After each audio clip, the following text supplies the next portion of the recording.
more serious.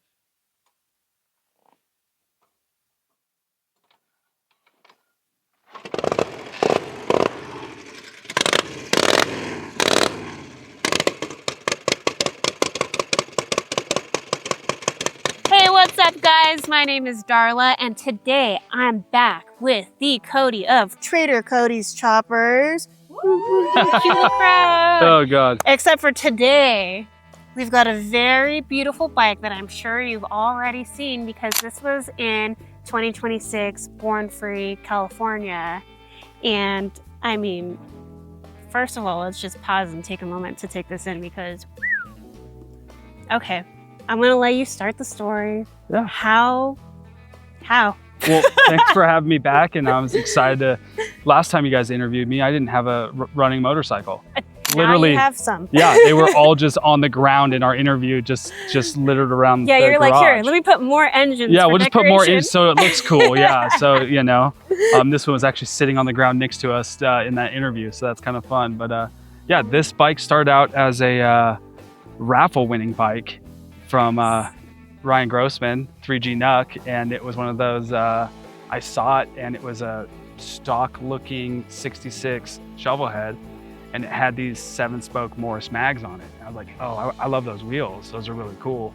So I put some money on it and won it. And then I was like, okay, great. What do I do with it now? Ended up taking the wheels off, saving them for the next project. Mm-hmm. Put some star hubs back on the 66 and left that as like a stock looking bike. Mm-hmm. And then, yeah, got a call for an invited builder for Born Free, California, and went into the garage and said, oh, well, this is the one then.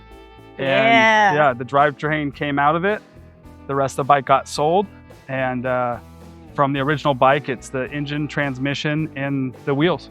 From there, I built a frame with, I used all the stock Harley castings in it, but then I modified almost all of them to make them work on this frame. But yeah, it's the frame itself is 2 up, 1 out, 29-degree rake on it. So I deraked it 1 degree. Yeah. So still count. Started building the rest of the components. I did split tanks that I narrowed and then flat bottomed. Just a lowbrow rear fender. And I put that little back edge on it, the little rib on it. Yep. Yeah, and I like that. kind of Frenched in the taillight a little bit. And that was it. And made the oil bag.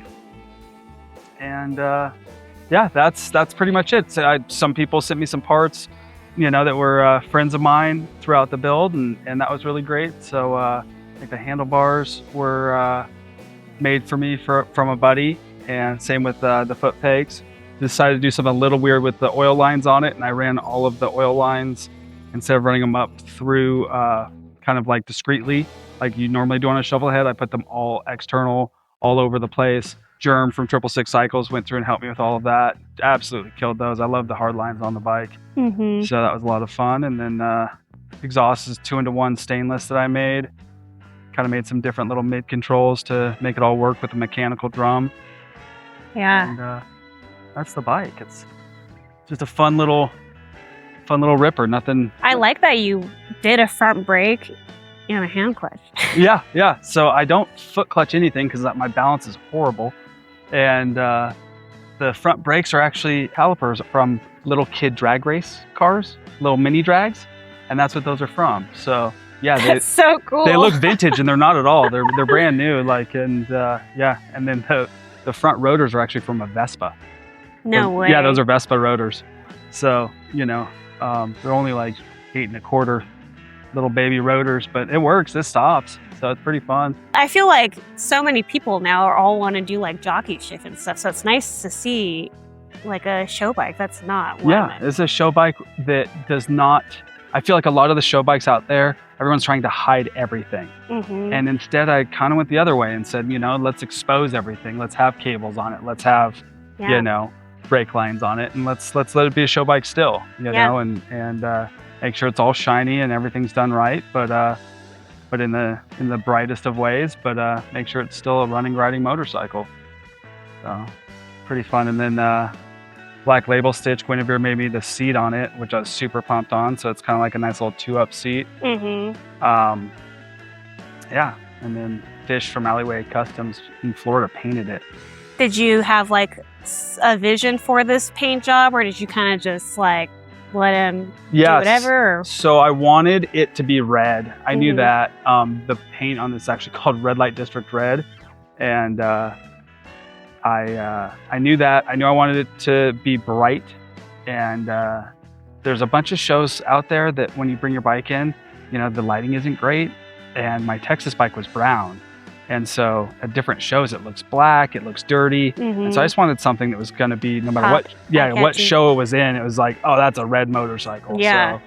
So yeah, that's why we did that. And then shipped everything down to him, and then actually flew to Florida when he was done painting it, got a rent-a-car, loaded the bike into the rent-a-car, just the tins and the frame and stuff, and then drove it back home. Oh, wow. Yeah, so it was crazy. No, it came out really good. And I like the gems that you have on the push rod covers. You have matching ones on your grips. Yep. That's the most money I've ever spent on jewelry for myself. Yeah. You know, like was putting gems on the old shovel head. So What about your gas cap? that was cast by a guy up in Portland. Yeah, I wish I could remember his name. That thing came out pretty good. Yeah, it was super cool. He was next to me at Cherry City, and I've seen him around at like the one show and stuff, and he made that gas cap, and I saw it. I was like, oh, I need that for the build. So yeah, it was cool. Yeah, the whole bike was based around pretty much the rims, and then trying to make it just a rideable bike after that still had a crazy look to it. So It definitely has a crazy look to it. it does. But what about the front end? The front end is just a narrow glide 39 millimeter, and then I put on these lowbrow tapered lowers on it, and then welded on the caliper mounts on it. Ooh. So kind of my own little contraption up there, and then yeah, got it all chromed and looking fresh. So Nice. that was pretty fun. Yeah. I also like how you did like the big headlight and then the little headlight. Yeah. It's funny because I've joked about it before. If you look at it straight on, it looks cool. It like tapers down at a cool angle. And then every other angle, you're like, what the hell is he doing? I don't know. No, I like it. Yeah. Because usually people just do like two identical ones, but I like that you did a mini river. It's a little mini me. Yeah, the top one it's an old Aries, and it actually tapers itself. Like it's not a square one, it's a tapered light. It's like, what would look cool there? And like, oh, a Porsche backup light would look cool there. So that's a Porsche, vintage Porsche backup light. That's crazy. They look very similar. Yeah, don't they? Yeah, and they're not from the same company or anything. Yeah, pretty wild. I know you mentioned this off camera, but do you want to explain the tube? Oh, the little tube coming off the master cylinder. Yes. Yeah, that's just my little reservoir. Instead of actually running a capped reservoir, I just put a little piece of hose there. That's the part that usually looks like a little box kind of yeah, right there. Yeah, it's like a little bottle on top that Mhm. holds all the fluid. Yeah, so because this thing is, you know, it's not going to be raced at any point. It's going to be ridden, but not raced. You know, I don't need a giant master cylinder to circulate all the fluid. So, you know, it's never going to need that much fluid up there. And that was a nice, clean little way that I could keep a little bit of fluid in it. So if you look right here, there's one screw. See the screw on the tree, on the top tree? I do. It's the only one I forgot to put a 12 point on. And at this point, I'm leaving it, but it's the only not 12 point on the entire motorcycle. And I was sitting there. It was on the box at Born Free. I've heard And that I looked and I was like, oh. the small little hardware and screws and stuff on these show bikes adds up to be so expensive. I can honestly say that I have in hardware in this bike what I had into my first chopper. Yeah, like full blown. The little stuff adds up when you're building a bike like this. But yeah, that's crazy. yeah, part of what you got to do to make them shiny. And then what made you decide on doing the red on the engine? So yeah, originally I was thinking I was going to chrome the cylinders and have the whole engine chromed and polished. And the more I thought about it, I wanted to bring some color onto it as well. Sometimes when you have a really bright motor like that, you kind of lose some of the details on it. Mm-hmm. And so I thought having another texture on the motor itself would be kind of fun, and paint matching the cylinders to the rest of the bike, I thought would be pretty interesting. No, So, that's cool. yeah, What about your sissy bar? Did you make that? that was actually the last piece I made on the bike, which is kind of funny. And making square back sissy bars seems so easy, and that is the biggest pain. Oh, I think that I made 4 of them for this bike, and you put them on, and by the time you get to like the very last component, like there's some things that, may have moved this way or that way a little bit through the entire process. So trying to make a square sissy bar look square, it's not the easiest task in the world. So that was far more time than I ever wanted to spend on. The more simple it is, the more precise it has to be. Exactly. Yeah. And then what about your whole carb situation? Okay, yeah. So it has. Explain to me in dumb terms what's happening. Yeah.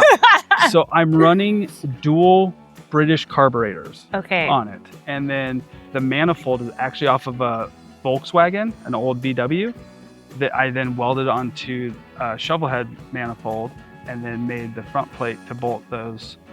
They're with cells, but they're the same as amyl carbs. They're just little British carburetors. And so a lot of people run those dual throat carbs. I think it's just the toughest look out there. Like, it's so tough. I really like it.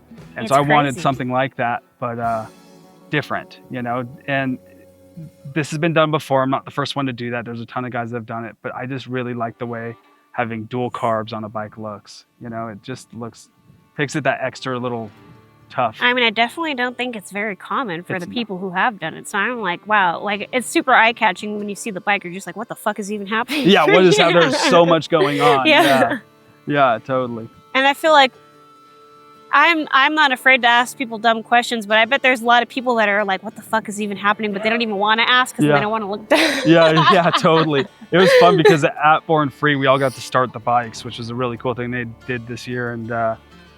And there was a bunch of people going, does that thing run? Oh yeah, no, it does. What they had said to us, which is really cool this year, was like, hey, on Sunday, all of the builders, you need to come and start your motorcycle.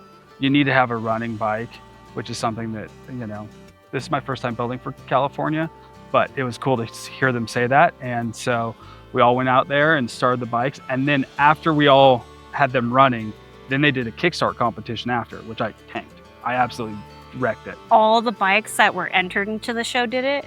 Yeah, all of the invited builders. Okay. So they had their normal kickstart thing on Saturday, which for anybody, Danger Dan does, and anybody that wants to do it can do it. But you guys did this was an invited builder only kickstart competition. Oh my gosh. Yeah, and so Dan went to every builder and said, okay, you got one kick. And I flooded mine right before, kicked it, nothing, did not start. And then Josh, Dirty Biker, he started his the first couple of times, and then Dan does you have to do something different each time to start it. Yeah. And so it was have a buddy start it. So Josh like, oh, hey, come here.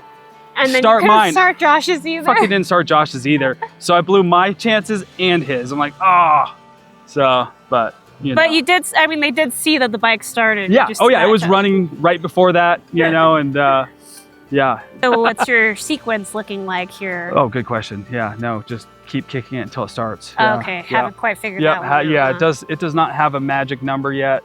It does run a ride, but I have not put a ton of miles on it. It's not a road dog yet. No, so, once I finish the show circuit, then it gets a camping pack strapped to the sissy bar and off we go. But until then. Was there anything that you didn't get to do that you were originally planning to do? But most of the bike.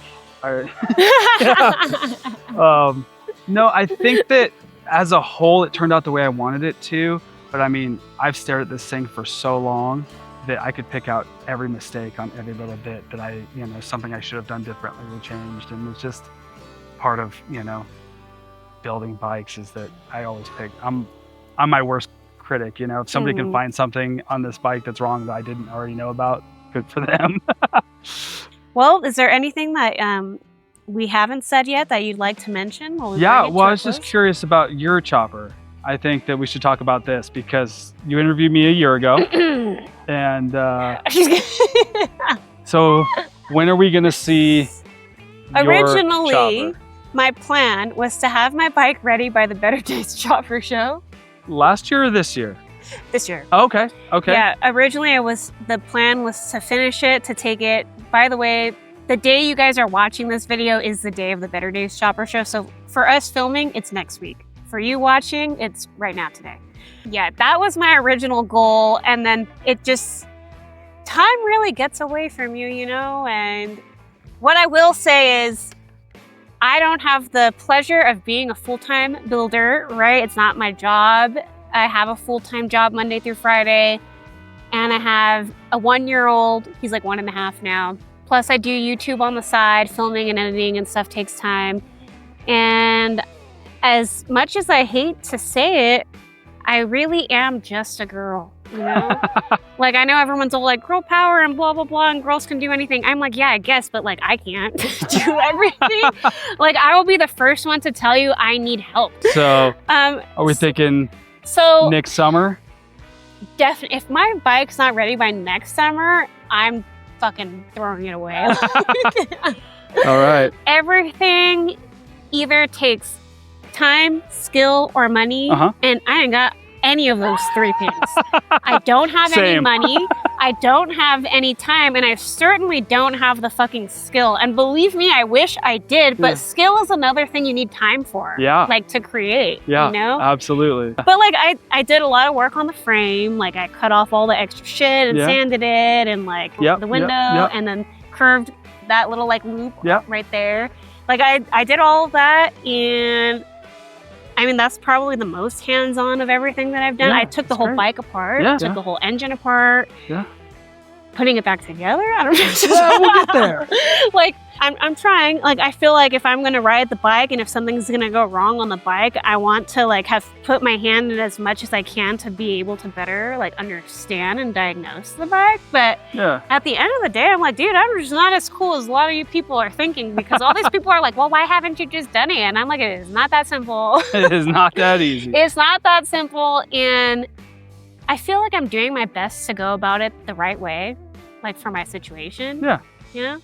That's, I guess, really all I can do. That's all you can do. Next summer, though. I'm really hoping that by next summer. Well, I think from here, all that's left is to see you start this thing and ride rig this thing? Yeah. Yeah. Let's do it. Got my Power Ranger matching helmet. Oh, perfect. We love a matching helmet. For everybody watching, leave a comment, like, share, subscribe, hype the video, whatever you're going to do, and we'll see you on the next one. Thank you so much. He did his engine all sparkly silver.